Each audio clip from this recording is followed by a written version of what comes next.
Hello.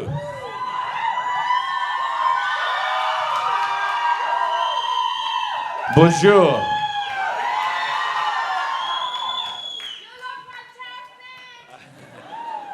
All right, thanks for all coming here today, and we really appreciate it. So I hope you like the film. Just a little taste of what we've been up to for the last, I guess, 6 months or something. We're really excited with this record that we've made, and think you're really going to like it too. So, yeah, we're thrilled to be here today and to announce what's going to be a big tour, and starting next year in the spring.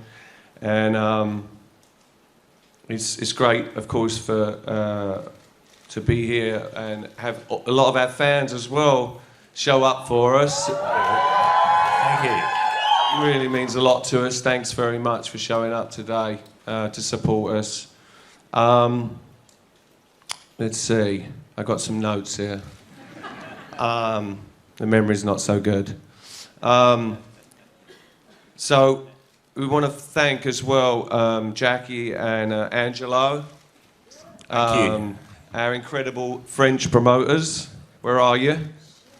Yes, over here. Thank you for being here and organising all this. Of course, a big thanks as well to Alana and Jessica for putting this together for us. Thank you. Thank you. And of course, our dear friend and German partner, Marek. Take a bow, Marek. Andrew and Sean. And not forgetting, last but not least, Mr. Kessler, the Baron, and his partner, Alex, who's somewhere as well. Keeps him in a little box somewhere. There he is, Alex. Yeah, thanks. I'm just going to pass you over to Marek now. Thank you so much, and welcome everybody here at the Gaîté Lyrique, and welcome to the fans, the media, and especially millions of people in the web now watching this press conference. We're delighted to have you all here. These are exciting times. The wait is over. Depeche Mode will be embarking on their European tour, which are mostly going to be stadiums, kicking it off at Tel Aviv Hayakon Park on May 7th, and finishing it in Minsk on the 29th of July. And in between there'll be lots of European stadium dates. There'll be Moscow, there'll be of course Paris, Stade de France, but you'll see the dates scrolling down later. I don't want to hold the fans up any longer, and the media neither. Let's kick off this press conference, and please raise your hand if you have any questions. And I see the first hands up already, and I'll point out to the lovely lady in row 2, and she has the first question. Thank you. Well, the first question is about the first show. Why did you decide to open in Israel? Well, it goes back a couple of tours when we had to cancel an Israeli gig, and we felt so bad. And we started the last tour in Israel, and it's a great place to start and spend a few days before the tour actually starts proper. So we thought we'd do the same thing again. Please, question here. Hello, my name is Yegor Rakhmovich, newspaper Dena, Riga, Latvia. I have a question. You've been together for 32 years right now. Maybe each of you can tell a couple of words how the relationship within the band have changed over the years, and how these changes influence your music, and in particular this album. So those relationships and influence on We're not supposed music. to have difficult questions. It's very complicated. No simple answers to My that. favourite colour is blue.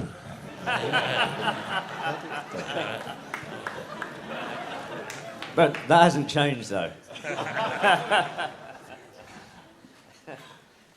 I don't know. I think we're obviously a lot older. Nobody laughed. We're not that much older. And I don't know, I think we know each other's strengths and weaknesses now, and we get on quite well.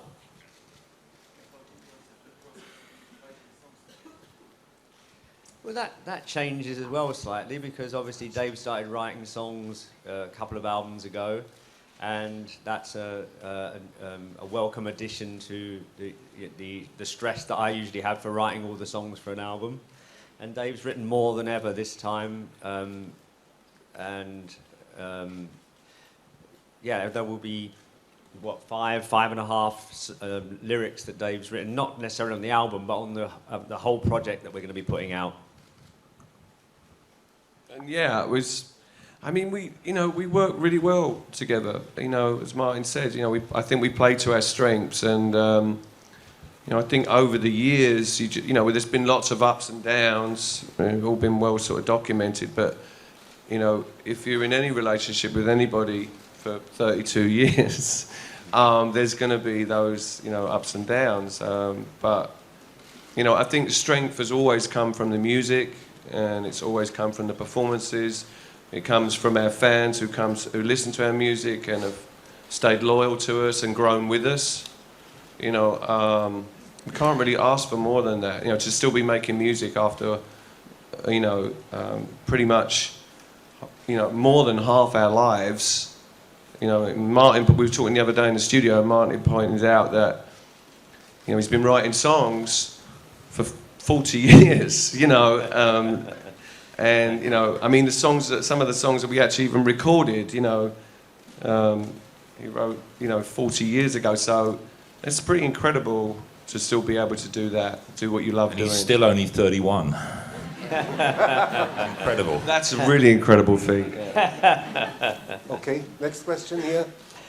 Hello, I'm Patrick from Paris. Do you have some already idea if you will add some warm-up tour like you did a few years ago in Luxembourg? And do you have some idea if you will add some date in Paris, for example, or in London during the tour? We will be doing a warm-up date, but we can't release the details at the moment because we haven't decided where. But we will do a smaller gig, a warm-up gig. My name is Zsuzsa Molnár, and I'm from the Hungarian Public Radio here. Hi. And I have a question to Dave. It's amazing how you perform the songs, and I guess it's a little bit easier when you are on stage because there is a huge crowd, there are reactions, but how can you do the same in the studio? That's a good question. It's really different. It's really different. But I do, over the years, I've sort of been able to I kind of put myself on stage when I'm in the studio, if that makes any sense. We usually cheer along. Oh, was that? Yeah, Cheer and they noise. applaud and stuff at the end. Well, it's not quite as loud as some of the concerts, but they give me a lot of encouragement, and I make it really comfortable in the studio. I like to just sing live, really. I like to set up a mic and crank up the speakers, and I kind of put myself. It's easy for me to imagine all the amazing concerts that we've performed together, so I kind of put the songs there. I even write from that place too as well, thinking about how, it's a bigger picture out there. Hello, Shana from M6.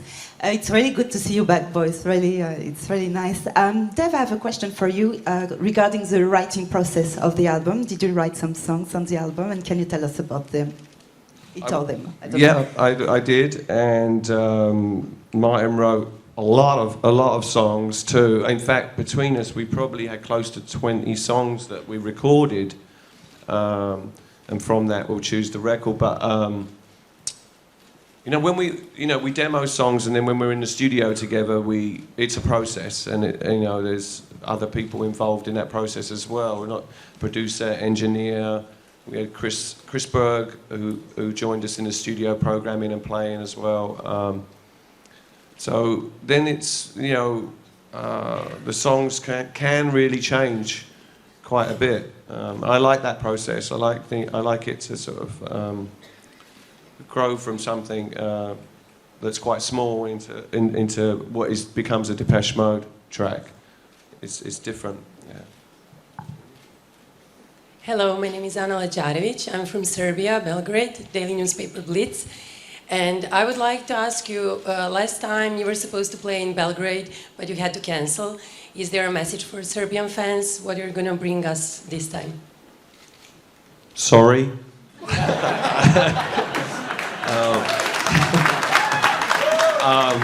Hopefully that won't happen this time. But yeah, sometimes life hands you things that you got to deal with. So We played Belgrade, didn't we? Oh, did we? In the end we did. In the yeah, but we didn't do the big concert. no, that in the big stadium. No. We went back and we did play a concert, but yeah, things happen, and you know, you have to just roll with the punches. So you know, hopefully we'll be able to make up for it this time.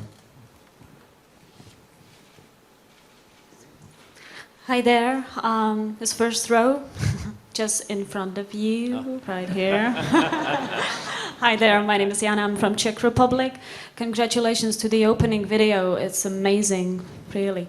It's full of joy and pure enthusiasm. Can you tell us more about recording new pieces?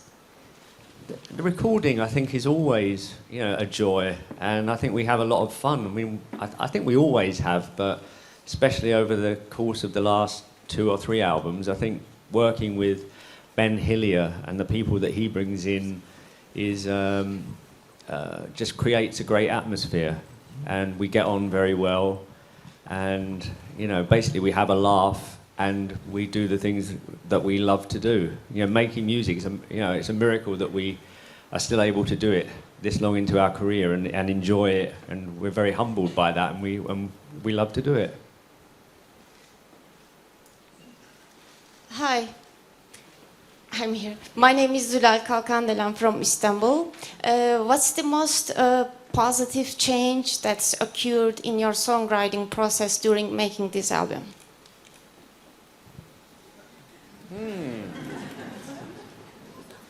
That is a difficult question. For a long time now, I've been saying that you know, my songs are very positive. I always find that anyway. Yeah. Sorry? It's always what? People say that. I don't find them dark. It's better out than in. No, I think there is a lot of positivity, and when I listen to the album and I try to relate it to anything else that we've done, it's very different, but it's got a bit of a feel of Violator, some of the songs, and some have a feel of Songs of Faith and Devotion. It's kind of a hybrid of those two to me. And I don't know if that's answering your question, but it's stating some facts.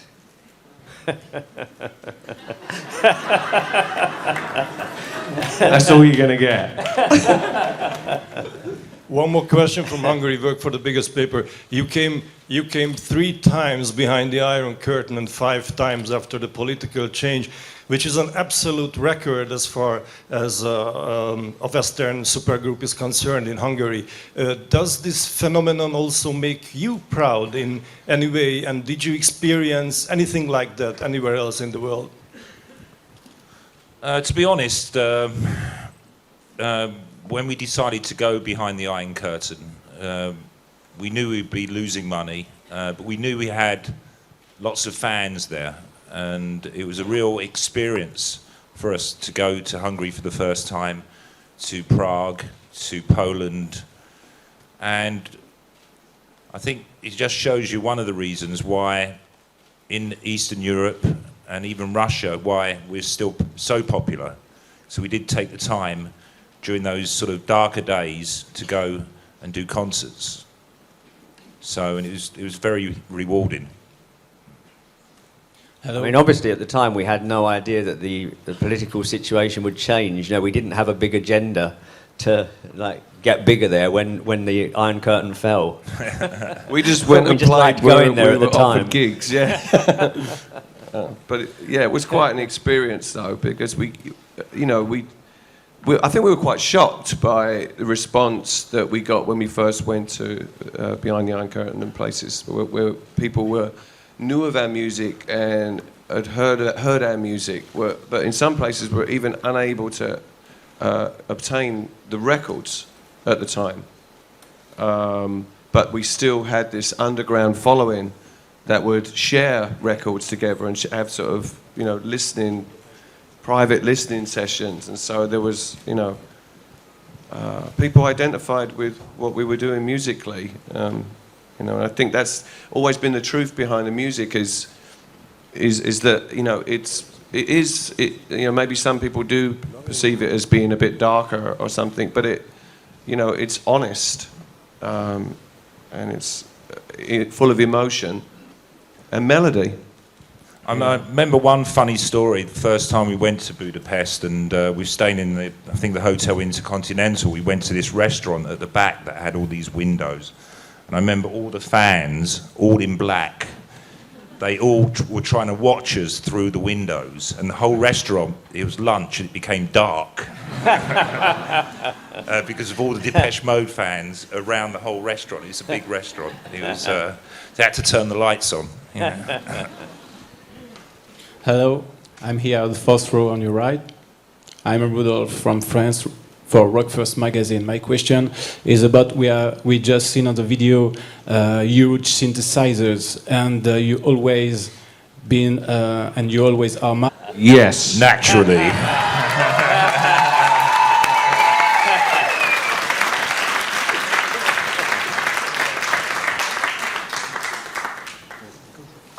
Hi, Katerina. Belarus internet company to buy. Hi, I'm here. You will finish European part of the tour in our country, in Belarus, in Minsk. What do you know about our country, about our city? I know Andy played a concert in Minsk. Did he tell you something about Belarus? And can you invite your friends in Belarus to your concert? I haven't actually talked to them yet, but I will before we go there. But do you know something about Belarus? It's a lovely place, yeah. I think I saw about 3 hours of Minsk. No, it was really good.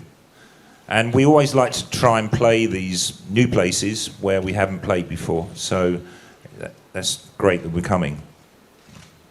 Thank you. And we'd like to turn to our fans who have sent in questions via the internet. Let's give them a chance too. So, Jonathan, if you could give the sign, thank you, or whoever's in charge, thank you.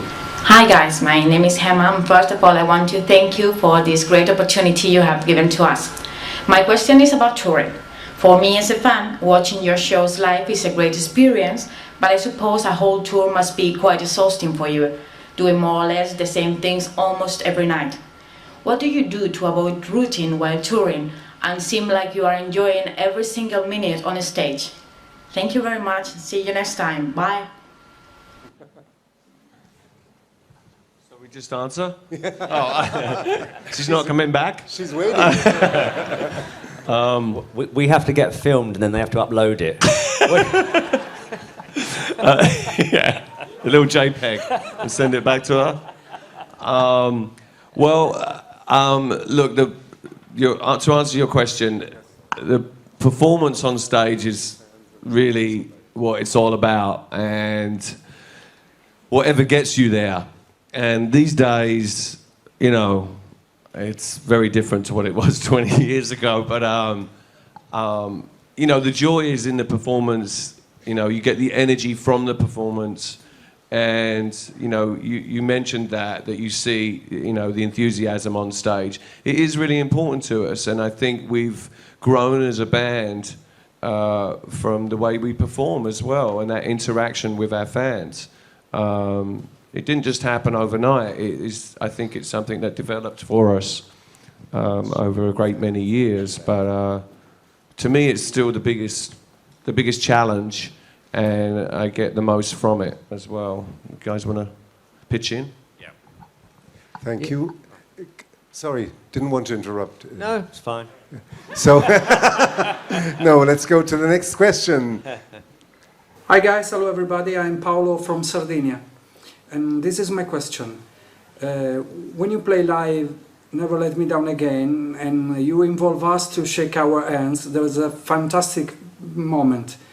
And I wonder what is your reaction when you are on stage? You can see us, what do you feel? Thank you very much, see you next time.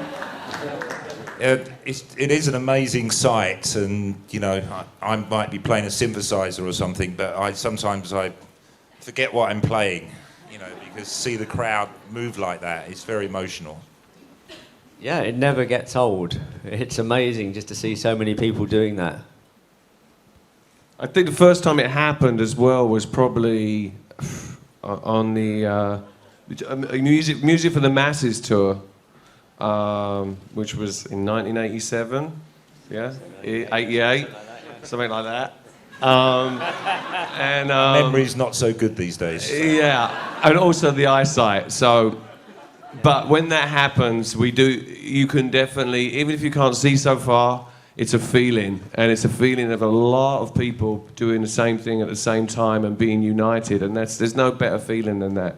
You know, music. Someone said last night when we were having dinner that music pulls us all together, and I think that it really does. There's a strength in it, and in those moments on stage, we definitely feel it. Remember that, Birmingham. Yeah. Talking about eye contact with the fans. Eye contact with the fans. We want to now hand it over to some of the fans. Let's get 2 questions from the fans. Can I see your hands up? Whoever wants to ask a question. There's a gentleman over there in the middle, in the back, with a little beard, blue t-shirt. He was the first one to raise the hand. In the back. Yes, in the back. A little bit further. Would you go to the lady with the microphone? It's your moment. Yes, go ahead. Hello. Will all the shows again be recorded and sold as a CD via your website? That's interesting. We did that last time. Haven't decided if we're going to do it yet, but maybe. Yeah. Did you like it? Here you go. Bonjour, I'm Karine, French fan, old French fan. Well, I'm trained in English. Do you think that a show one day could be possible with a classic formation, an orchestra like just Metallica? Yes. It's definitely possible. We probably wouldn't do it though. Seems like a lot of work, yeah. There we go. Yes. Hello, my name is Gérard Bardavid. I work for Rolling Stone France. 2 questions in one, sorry, but we've been talking about the tour, the album. These things has no name yet? No. We're working on it. We're trying to think about it. We've got too many things to do like this. Yeah. Okay, and the second part of the question, because that was quick, was you started some times ago. I won't remember you when, because it's long ago and far away. But you've seen that business change quite a lot. So I'm curious to know what's your vision of the music business this day and the way you fit in. Well, luckily, I think we've never really fit in anywhere. So we're very lucky that we have a very loyal fan base, because music industry in general is in a state, and we're fortunate that we have a lot of people that are interested in what we still do. Okay, yes. Yeah, hi. Hi, this is Xavier from Basque Public Television. You have decided to repeat in Bilbao in your only visit to Spain. Why? I mean, we're announcing our summer tour and our American tour, and beyond that, we haven't really decided what we're going to do. So The place in Bilbao was a great success for us, so we're going to go back there, and hopefully one day we'll get to the rest of Spain. Hi, my name is Laetitia Krupa from France 5. As you will meet some French journalists, could you say which media, French media, do you know? You mean personally? I try to avoid media in general, really, to be honest. Because of things like this, like where you've got to talk to everybody and answer questions. Probably not our favourite thing to do. Are we doing okay though? I don't know. Everybody, yeah? Okay. I know Charlie Sabatier, who does Canal Plus. Charlie Sabatier? Yeah. Yeah? Yes, I know him as well. I don't know him. In fact, we had dinner with him 2 nights ago. And he really annoys us because he gets recognised more than us. Hello, gentlemen. I'm George from Depeche.fr. A question for Martin and Dave and probably Andrew. To date, have you been able to write the track of your dreams? And if yes, which was it? Where is it? Put your hand up. Where are you? Where are you? Ah. Sorry, could you ask the question again? I was distracted. To date, have you been able to write the track of your dreams? And if yes, which was it? Over the years, I mean, there's so many songs, you know, that we've released, and I don't know if I could really pick one and say it is the ultimate song that I want to achieve.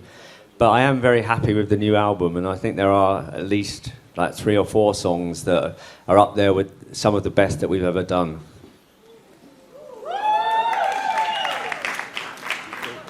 I mean, I could say as well that there's a couple of songs that Martin's written on this record that for me to sing as well, I definitely am most excited about. You know, one, like Mike said, 1 or 2 in particular, where, you know, occasionally that happens when you really feel moved by a song, and no matter how many times you sing it or try and perform it, there's certain songs that do that for you. It is quite rare too, I think, but because there's special moments that you wait for. It's why you write. You're trying to get to that moment, and sometimes you touch on it, and sometimes you don't. Hi, I am Roy here. Yes, I'm Roy from Paris. I want to know why... Does everybody know you in Paris? Yeah. Roy from Paris? I want to know why did you choose Paris today, and if it's possible to have a DVD for the next show in Paris? Why we chose Paris, we've always liked Paris. You know, we've recorded music here, and it's always a great place for us. Bercy is one of our favourite venues in the world. The French audience has always been fantastic. But regarding the live DVD, again, I mean, we've got so many things to think about. I mean, like I say, the name of the album, the name of that track you just heard, we don't know. So the live DVD question is a bit further down the line, you know. Hi, I'm over here. Yeah.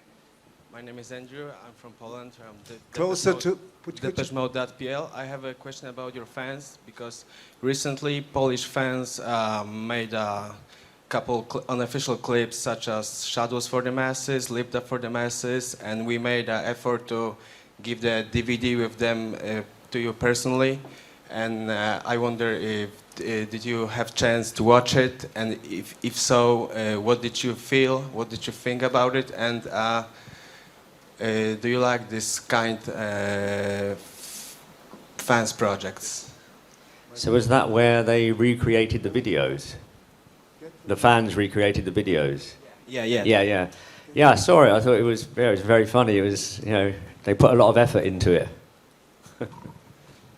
Thank you very much, fans. We're coming sort of to the conclusion of this press conference shortly. We'd first like to go back to the web once again. There's so many, really thousands of people who have put in questions, so we do want to give them the opportunity to ask 2 more. We'll then revert to the fans for 1 or 2 questions and ended up with 2 here. So 6 more, please, and thank you very much to Depeche Mode for sitting here and standing up to all those questions. Thank you. Thank you.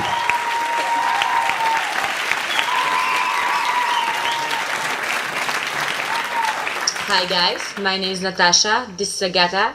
We are from Poland and we have a question for you. Do you have a concept for clothes that you're gonna wear on the next tour? Is it going to be silver again, Martin? Well, see you on tour then. See you on tour, bye. Bye. I haven't thought about it at all. Sorry to say, like Andy said, we have like so many things to think about, and it's great that we're announcing the tour today, but we're not actually starting till next May. So hopefully we will get a little break where we don't have to think about things, and then we'll start thinking about things like that. I'm sure, though, that you will be a bit glittery, won't you? Glitter will be involved, possibly. Yeah. And we literally stopped recording a couple of days ago. We were in the studio on Friday and got on a plane Friday night to come here. And we've finished the album now. We've actually finished all the recording. And so... And that's a big achievement for us. Yeah, and it's, you know, like Martin said and we've all said, we're really proud of the work. And we just wanted to, you know, come here and be lucky enough to announce this with all these people. And, you know, we still feel very fortunate that so many people are still interested in what we do, even before they've heard it.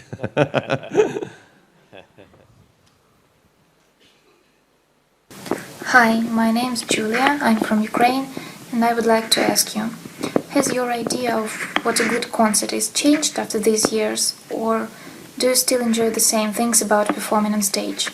Thank you. I mean, personally, it's changed a lot for me because I just used to be drunk all the time. So, you know, for the last 2.5 tours, I've actually really enjoyed them, and I've actually felt, you know, what it's like to be on stage. But, yeah, I think that we have much more of a bond on stage these days than we did early on. I think we relied a lot on stage sets. I mean, we went, I think the furthest we went was Songs of Faith and Devotion, where we had like 14 big boxes with screens and interaction going on. And I think we were like, we became sort of inconsequential. So I think we obviously we still like to use Anton and films, but, you know, there's still an element of performance that's really important too.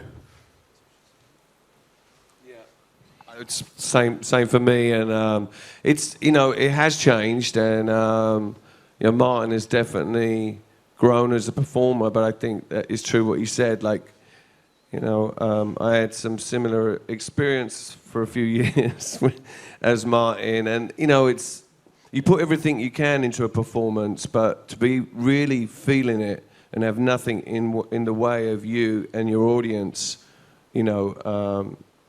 It's really raw and, you know, very emotional, to the point sometimes where, you know, like towards the end of tours, it's difficult to kind of say goodbye because you know it's coming to the end and you've kind of done this thing together.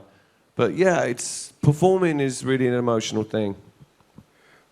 Thanks, Dave. 2 more questions from the fan base. The gentleman over there. Short and sweet, please. Yep. My name is Alf from Hamburg, Germany. Hi. My question is, what do you think about the fan actions? Last year we got a big action in Germany, so we put your first single, Dreaming of Me, back into the charts. Have you heard something about it, and what do you think about it? Yeah, we heard about that, and yeah, we thought it was amazing that... I didn't hear about it. No, we didn't tell you. Oh. No, yeah, I mean, it was what was it, the 30th anniversary of it. And yeah, it was amazing that you managed to do that. Okay, go. Hello, this is Ozan from Turkey. One question in respect to tour setup. Can we expect similar setup with Christian and Peter, or? Yeah, Christian and Peter will be on the road with us. We haven't, regarding stage design, you know, that's really an early stage at the moment, but we're hoping it's going to be another fantastic show. Anton Corbin's in the process of working on that, kind of with us too at the moment. Yeah. Hello, my name is Isabel. This is my question. Hello, I'm here. Hello? Oh, hello. Here, just here. After all these years, how can you still find inspiration for new songs? I don't know. The inspiration for songs is a very strange process, I think. You know, sometimes I think, you know, this sounds really hippie-like, but sometimes I think you tap into the universe, man. My name is Simone Wien in the front. Simone Wien from Deutschlandfunk in Germany, in Cologne. You don't know still the name of your new album, but do you know the release dates of the first single and the release date of the album? No. No. But do you know? Do you still know the name of the label company? No. Oh, thank you. All we can tell you is that Mr. Daniel Miller over here, who's sitting over here, let's give him a round of applause. He's still with us, and we still rely on him a lot.